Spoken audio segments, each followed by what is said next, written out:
Good afternoon. How are you? I am also fine. Have seat.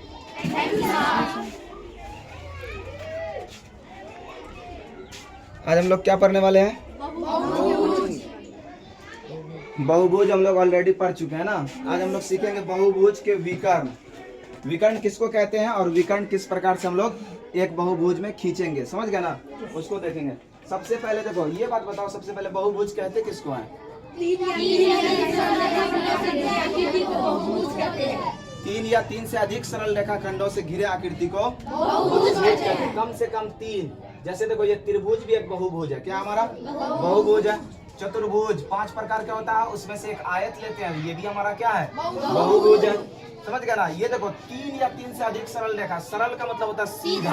क्या हुआ? सीधा सीधा रेखा। क्या इस तरीके से अगर हम घेर दें तो ये क्या बहुभुज कहलाएगा? सबसे पहले ये त्रिभुज नहीं हुआ, ये त्रिभुज के आकार का हुआ। 100% त्रिभुज नहीं हुआ, ये त्रिभुजाकार हो सकता है, क्योंकि हम लोग पढ़े थे हिसाब के बारे में ना। त्रिभुजाकार खेत की लंबाई चौड़ाई इस तरीके से रहता है, आधार रहता था और शीर्षलंब रहता था, तो उसका क्षेत्रफल निकाले हैं ना। ये त्रिभुजाकार है, बिल्कुल परफेक्ट त्रिभुज नहीं है। चलो आज हम लोग देखते हैं बहुभुज के विकर्ण के बारे में, है ना? कैसे हम लोग विकर्ण को ज्ञात करेंगे किसी भी बहुभुज में। देखो, एक बहुभुज सबसे पहले हम लोग खींचते हैं। चलो एक वर्ग ले लेते हैं। क्या लेते हैं? वर्ग। हम लोग जानते हैं वर्ग के चारों भुजाओं की लंबाई क्या होती है? समान होती है। प्रत्येक कोण 90 डिग्री होता है। इसको हम लोग अच्छे से डिफाइंड किए हुए हैं। वर्ग का जो विकर्ण होता है एक दूसरे के बराबर होता है ना। अब देखो, यही तो विकर्ण हमको पढ़ना मेन। विकर्ण सम्मुख शीर्ष। शीर्ष समझते हो ना? शीर्ष जहाँ पर किसी बिंदु पर, आप शीर्ष का भी डिफिनेशन इस तरीके से हम लोग दे सकते हैं। किसी एक बिंदु पर 2 या 2 से अधिक जब रेखाखंड मिलती है तो वहाँ शीर्ष का निर्माण होता है। देख लो, यहाँ पर बना शीर्ष। जैसे एक रेखा इधर और यहाँ से एक रेखा यहाँ पर बन जाएगा शीर्ष हमारा। समझ गए? ये हुआ हमारा शीर्ष। अब देखो ये हमारा शीर्ष है, इसका नामकरण कर लेते हैं A B C, उसके बाद D। देखो, A के सम्मुख। सम्मुख का अर्थ क्या होता है? सामने, बिल्कुल सामने। जैसे अभी हम कहाँ पर हैं? तुम लोगों के सामने, और तुम लोगों के सामने कौन है? हम खड़े हैं यहाँ पर।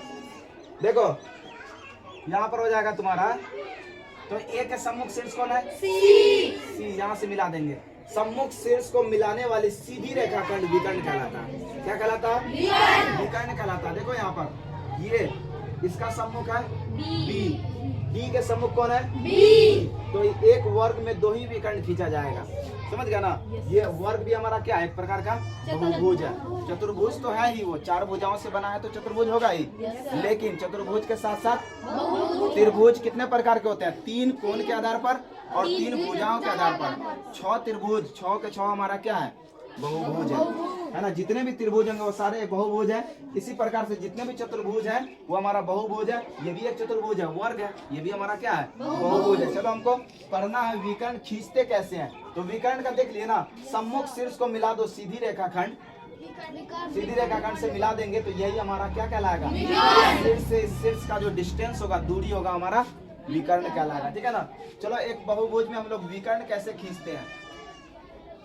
विकर्ण खींचने के लिए देखेंगे हम लोग। बहुभुज लेते हैं। यहाँ पर देखो,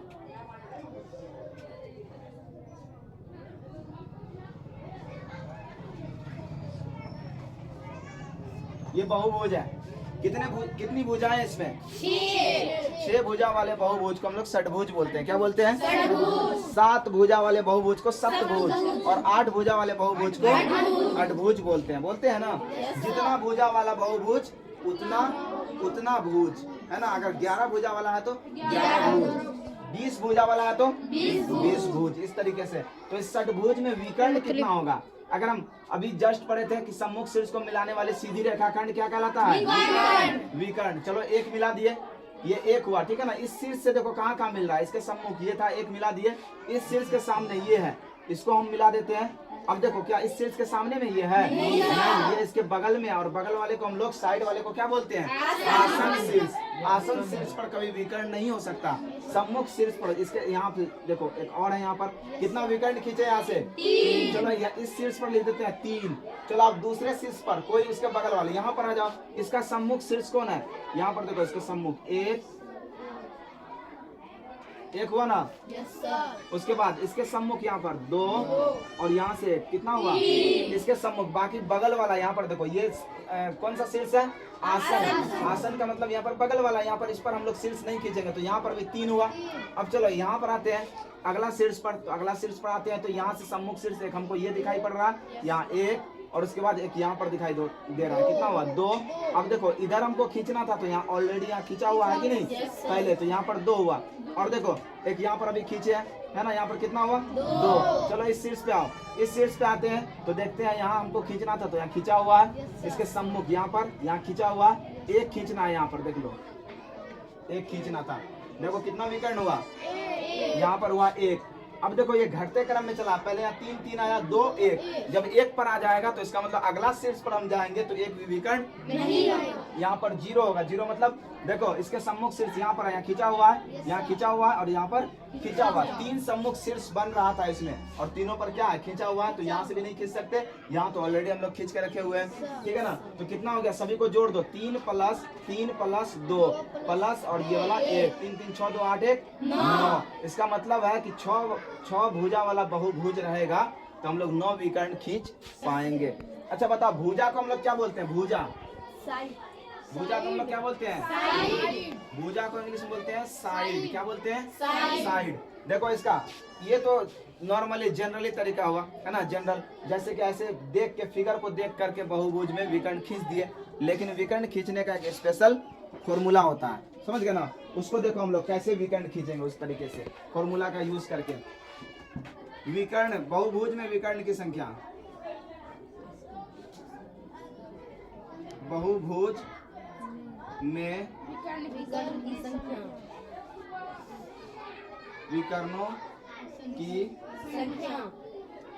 संख्या बराबर, फॉर्मूला होता है भुजा गुना भुजा माइनस 3/2। ये वाला अगर फॉर्मूला लगाते हो तो कितना भुजा वाला भी बहुभुज होगा, हम लोग आसानी से विकर्ण पता कर सकते हैं कि इस बहुभुज में कितना विकर्ण होगा, समझ गया। जैसे अभी देखो इसी को पता करना हमको, कितना भुजा है इसमें, 6 भुजा। चलो यहाँ पर लिख लेते हैं, भुजा बराबर कितना, भुजा बराबर 6। तो अब जहाँ जहाँ भुजा है वहाँ पर भुजा का मान बैठाएंगे और इसको सॉल्व करेंगे, तो विकर्ण की संख्या हमारा कितना आना चाहिए, 9। अगर 9 आ रहा है तो ये वाला फॉर्मूला जो है, सूत्र वो सही है, समझ गया ना। देखो यहाँ पर कैसे करेंगे, भुजा की जगह 6 और फिर भुजा 6 माइनस 3/2। इसको सॉल्व करो, 6 गुना यहाँ पर 6 में से 3 गया तो कितना बचेगा, 3/2। इसको कटा दो, 2 1 कम 2 2 3 6। देखो 3 3 कितना हुआ, 9। देखो 9 विकर्ण आया था कि नहीं आया था। तो इस प्रकार से ये वाला सूत्र से हम किसी भी बहुभुज में विकर्णों की संख्या को पता कर सकते हैं ना आसानी से। अच्छा ये बताओ, अगर 8 भुजा वाला बहुभुज अगर तुम लोग को दे दिया जाए तो उसमें विकर्ण की संख्या खींच लोगे ना। अगर भुजाओं की संख्या 8 है किसी बहुभुज के, अगर उसमें हमको विकर्ण पूछा जा रहा है तो यही वाला फॉर्मूला से होगा कि नहीं होगा। ये वाला फॉर्मूला भुजा गुना भुजा माइनस 3/2 वाला फॉर्मूला लगाएंगे, आसानी से हमको विकर्ण की संख्या पता चल जाएगा। चलो इधर ध्यान दो, अब यहाँ पर हम 6 भुजा नहीं बल्कि 8 10 12 50 भुजा भी रहेगा, तो उसमें हम लोग बहुभुज में, उस बहुभुज में विकर्णों की संख्या को आसानी से क्या कर सकते हैं, ज्ञात कर सकते हैं। चलो यहाँ देखो, इसमें हम लोग पता कर लिए, अगर 10 भुजा है, कितना भुजा है, 10। देखो एक क्वेश्चन लिखते हैं, 10 भुजा दिखाई पड़ रहा है वाले बहुभुज में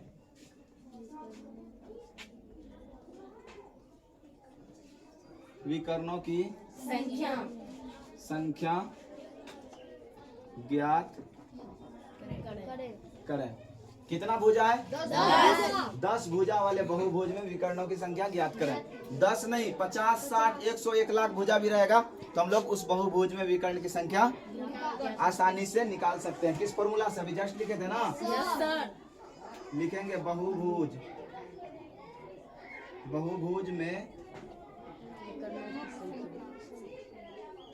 विकर्णों की संख्या बराबर, चलो भुजा गुना भुजा माइनस 3/2 होता है, तो भुजा को हम लोग क्या लिख सकते हैं, साइड गुना साइड माइनस 3 बट्टे 2। भुजा, भुजा का इंग्लिश क्या होता है? साइड।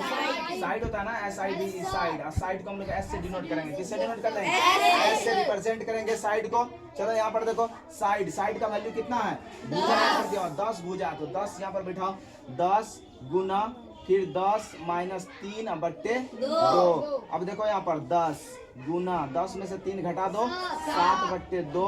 यहाँ पर देखो 2 एक कम, 2 पंचे 10, 7 पंचे 35। इसका मतलब है अगर 10 भुजा वाला कोई बहुभुज है तो उसमें विकर्ण की संख्या कितना निकल सकता है? 35 निकल आएगा। समझ गया ना? अब तुम लोग कर सकते हो ना ऐसा? तो इसमें से कौन बच्चा बनाना चाहते हो? अगर हम दे देंगे यहाँ पर 12 भुजा है तो उस बहुभुज में विकर्ण की संख्या कितनी होगी? बताओ, कौन करना चाहोगे? आ जाओ।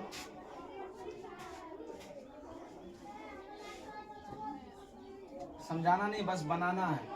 यहाँ पर चलो हम मिटा देते हैं, क्वेश्चन यही रहेगा, सिर्फ हम भुजा चेंज कर देते हैं। क्या करते हैं? हम 20 भुजा देते हैं। चलो आओ, चलो आयशा निकलो। ये 20 भुजा वाले बहुभुज में विकर्ण की संख्या निकालना है।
पीछे करो तो।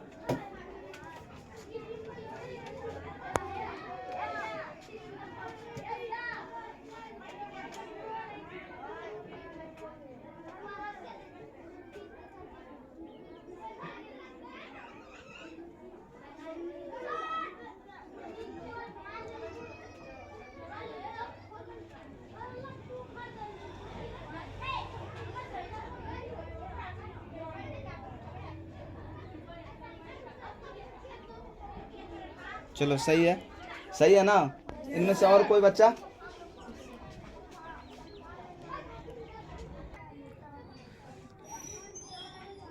तो इनमें से कितने ऐसे बच्चे हैं जो किसी भी बहुभुज में विकर्णों की संख्या को ज्ञात कर पाएंगे? बताओ। चलो बहुत खूब, सभी से हो जाएगा। चलो पलक कुमारी बाहर आएगी, बाहर आ जाओ।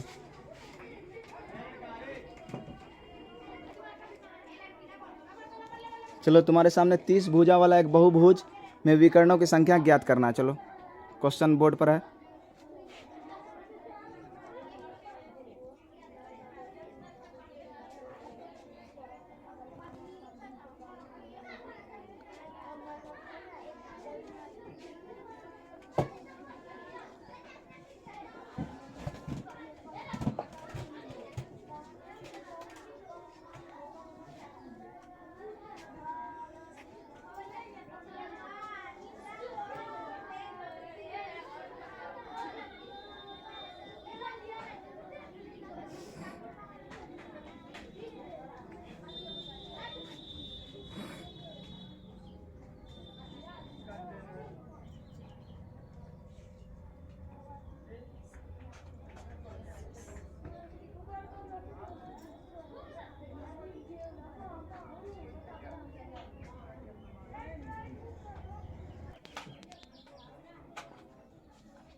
तो 30 भुजा वाले बहुभुज में विकर्णों की संख्या कितनी हो जाएगी?